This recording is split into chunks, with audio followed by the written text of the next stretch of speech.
Welcome to the Real News Network. I'm Paul Jay, and welcome to Reality Asserts Itself, now with Phyllis Bennis, who now joins us in the studio. Thanks for joining us again, Phyllis. Great to be back with you. So just quickly, Phyllis is the director of the New Internationalism Project at the Institute for Policy Studies, and she's written all kinds of books. And if you look down below the video player, you will see the full biography, and if you watch the earlier segments, I list them all. So let's just get into it. Today, it's been reported in the British press that General Idris, who was a former general in the Syrian army and is now the head of the Free Syrian Army, has done a couple of things that seem significant. One, they seem to have dropped their demand that Assad has to step down before they're going to go to Geneva for some kind of peace negotiations. And two, let me read a quote from the Independent. General Salim Idris, now commander of the Free Syrian Army, warned that in particular, ISIS, the Islamic State of Iraq and al-Sham, with thousands of foreign fighters in its ranks, was, quote, very dangerous for the future of Syria, end quote, and needs to be confronted before it becomes even more powerful. And in the report, Idris actually goes on to say that he's willing to collaborate with the conventional current Syrian army to fight against these Islamic radicals. There's some interesting shifts going on here. There are, and it's really a reflection of just how escalating this war in Syria is. I mean, there's now really 6 separate wars underway in Syria. There's the overall war between a large part of the population and the regime. There's a regional war for power, largely between Saudi Arabia and Iran. There's a sectarian war between Sunni and Shia. There's the war between the US and Israel versus Iran. There's, all of these wars are being fought inside Syria to the last Syrian. That's who's paying the price. And now one of them, and one of the wars, right? And one of the wars, of course, is the war that's emerging within, let's say, the war within the opposition to the Assad regime, which is the opposition between the FSA, the Free Syrian Army, the secular parts, who don't have as many fighters, as well-armed fighters, as well-trained fighters, as the Islamist forces, some of whom are these al-Qaeda types. And that's a growing, emerging war.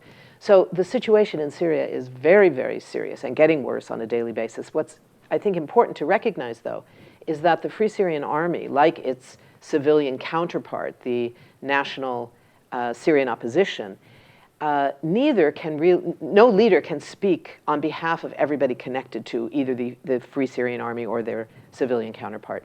Idris can say what he believes. This is a shift for him to say that they would participate in the so-called Geneva II talks, which are supposed to convene sometime early in January, peace talks aimed at hopefully ending this horrific war.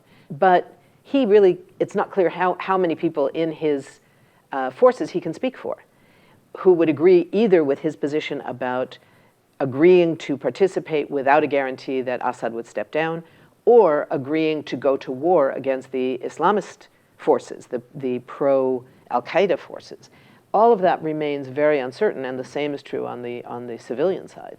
So it's very messy, and it means it's very difficult for the governments that are sponsoring these talks, the US and the Russians at the center, but also Iran, also Turkey, also Jordan, also crucially Saudi Arabia, how they interact with the various forces on the ground, because they're hearing different things from different people. I'm a little surprised, I think, I shouldn't be, but I am a little, how little attention's being paid to what is probably the biggest humanitarian catastrophe on the planet at the moment.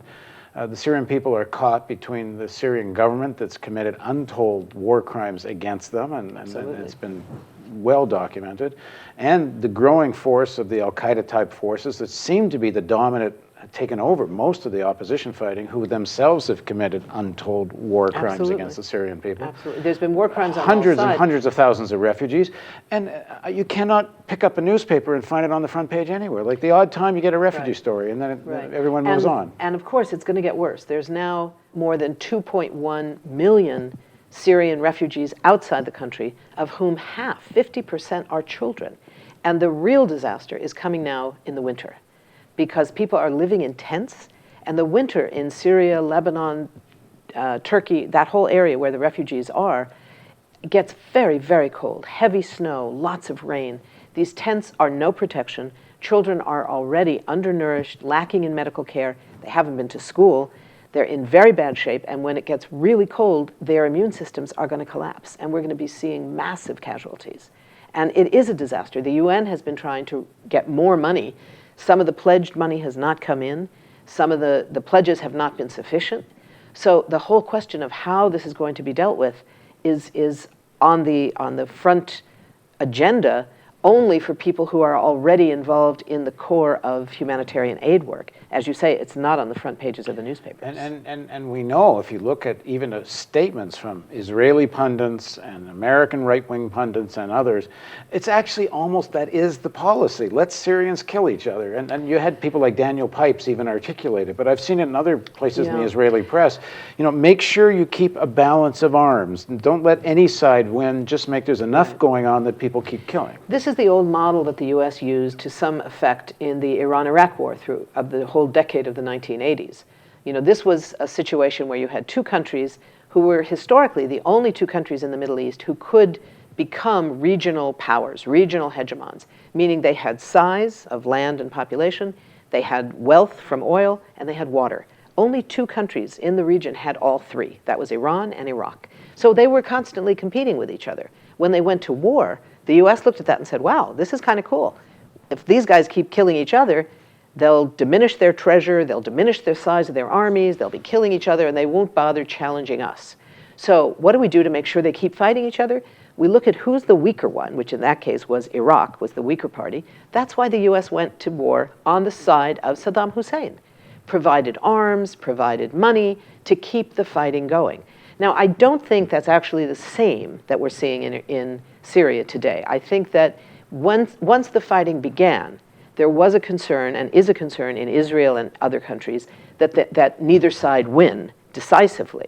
But I think it's a little bit different than wanting to continue, because Israel, among others in the region, knows that the possibilities are huge and are already happening of massive refugee flows, huge medical crises. You know, the fact that the polio epidemic is beginning in Syria, that ignores national borders. That doesn't pay attention to national borders. That doesn't mean that Israel is going to be immune from the polio virus if it gets into the water system, if it gets carried in the region. You know, this becomes very dangerous for Israelis as well. So I think it's incredibly short-sighted, those people who would look at it purely as a military issue and say, this is good, people are fighting. People are dying. People are dying of communicable diseases. People are dying from the cold, and people are being killed in wars. And if this Geneva conference takes place, is it actually going to matter? Is there, in the sense, is there anyone going to Geneva that has enough guns on the ground that if they agree to something, it actually is meaningful? I think that right now the Geneva II possibility is all there is. It has to mean something. And the only way it will is if the sponsors of the two sides, meaning the U.S., Turkey, Saudi Arabia, Jordan on one side, and Iran, along with Russia on the other side, plus Iraq and some of the other countries in the region, agree to stop arming both sides. That's the only way it's going to happen. If there's not an arms embargo imposed as part of the Geneva II process, then it won't work. If both sides keep getting all the arms they want, signing an agreement by somebody is not going to be, nobody's going to abide by it. The only way it's going to work is if there's a serious arms embargo. And that means that the most powerful countries, the US, Russia, Iran, have to be at the table. And the Saudis. And the Saudis. Have to actually agree to have to agree to it. And there has to be direct threats. So if the Saudis are not willing to impose an arms embargo, for instance, the US has to be prepared to say, you know what? We're going to stop selling you our weapons, and they've got to get the French to say, and we're not going to sell you any new ones. The odds of the United States saying they're not going to, there's a $20 billion naval contract going on. I think it's in Connecticut. It's a $60 billion, it's the largest. The United States is not going to stop selling arms to Saudi Arabia. It's not going to stop right away, but there's got to be some ability to use those arms sales as a lever to force the end of arming all sides in Syria. If we think that we can expect Iran and Russia to stop arming the Syrian regime, the only way that's going to happen is if we stop arming the other side. It doesn't mean that they will then be equal. I mean, you have this, this is the Bosnia problem, this is an age-old problem. When one side starts out much more powerful, they remain more powerful if you just stop the rearming at a moment. But you've got to do that. It's got to start somewhere, that there has to be an end to the infinite amount of new arms that are flooding the country. Now, there's a body of opinion that is in the Arab world particularly, that sees the struggle against Assad as a revolutionary struggle.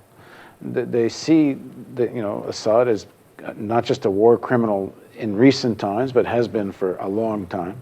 And they say that the al-Qaeda piece of this is being exaggerated. Mm-hmm. That everyone is kind of getting on this now because they've all decided they're going to go with the status quo, essentially Assad regime. So there's a lot of kind of exaggeration of the role of the al-Qaeda forces. And the kind of more, you know, revolutionary forces that want to overthrow Assad are not getting armed or getting diminished in all this. The tragedy is that much of what's going on right now in Syria has everything to do with how the voices of the original nonviolent democratic opposition movement have been silenced by the violence on all sides.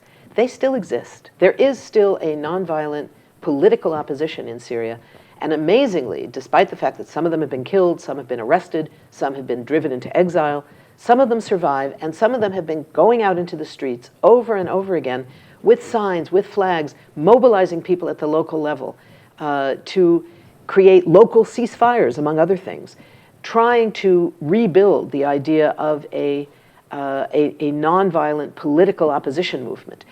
The people of Syria certainly have the right to choose their own government. And for those who believe that this is a revolutionary process that is part of the process of the Arab Spring, they have every right to do that. The problem is when the struggle becomes militarized, the consequences are enormous. And it doesn't do anybody any good to sit and say, well, they do or they don't have the right to take up arms. People take up arms, but there are consequences when they do. We saw it in Libya. It's not about people in Libya didn't have the right to take up arms against a terribly repressive regime. It was that once they did, there was a known quantity of what the opposition to that was going to look like and what the consequences were going to be. The same thing is true in Syria. So, you know, I think that there is no question that the Islamist fighters are better armed, better trained, and have more experience. They're coming in from all over the world, having fought in Iraq, having fought in Afghanistan. They are not coming as, you know, people who used to be college professors and peace activists who take up arms, who of course don't have the training, of course don't know how to use heavy weapons, even if they could get them. I'm a little taken aback about just how little attention is being paid to the role of Saudi Arabia in all this. The Saudis have clearly been driving all sections and giving money and arms to all sections of the Syrian opposition, but including the al-Qaeda elements. They're obviously well funded. We know the Saudis have a history of making use of terror networks. That's true, but I think we also know that other countries are doing it as well. The UAE, Qatar has been playing all sides of the game in Syria. All sides of the opposition. Yeah, so this Gulf is not GCC just countries. Yeah. Right. This is not just the Saudis, and I think that. But the Saudis and Qatar had a big falling out over they Egypt, did. And apparently that's also true in Syria. In Syria. They fund different sources. It's not true, I don't think that. I mean, I'm not on the ground, so I'm not sure. But from what I'm hearing, I don't think it's true that the Saudis are funding everyone. They're funding their people that they see are carrying out that are willing to take their arms and are carrying out the struggle they see. For Qatar, it's the same thing. They're funding other political and Islamist forces. Turkey is facilitating a lot of that. Jordan is facilitating it. Jordan is also allowing the CIA to train Free Syrian Army people on Jordanian territory. So everybody in the region is complicit in one way or another. They're all looking to a post-war Syria and looking to how are we going to have more influence. Nobody's looking at the Syrian people. So what should Americans demand of U.S. foreign policy? That we should not be arming anyone, that the U.S. should continue the momentum towards the Geneva II talks, and do so with a willingness and an urgency to impose a complete arms embargo on all sides and demand that from the other side as well.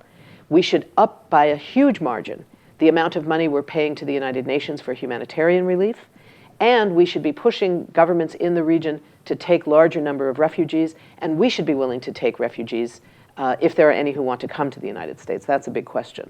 But we should be doing far more on the humanitarian side than we are, and we should demand that we take much more seriously the role that the United States needs to play if these peace talks are going to have any success.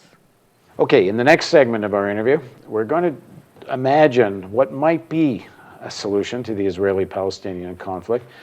All observers think this is certainly one critical issue at the heart of the tensions and crisis in the Middle East. It's certainly not all, because, I mean, in my view, even if this thing was solved, it would not eliminate the rivalry between Saudi Arabia and Iran and the fight over oil and all the rest of that, but it's clearly one of the most important issues. So we're going to talk about what might a solution look like with Phyllis Bennis on Reality Asserts Itself on the Real News Network.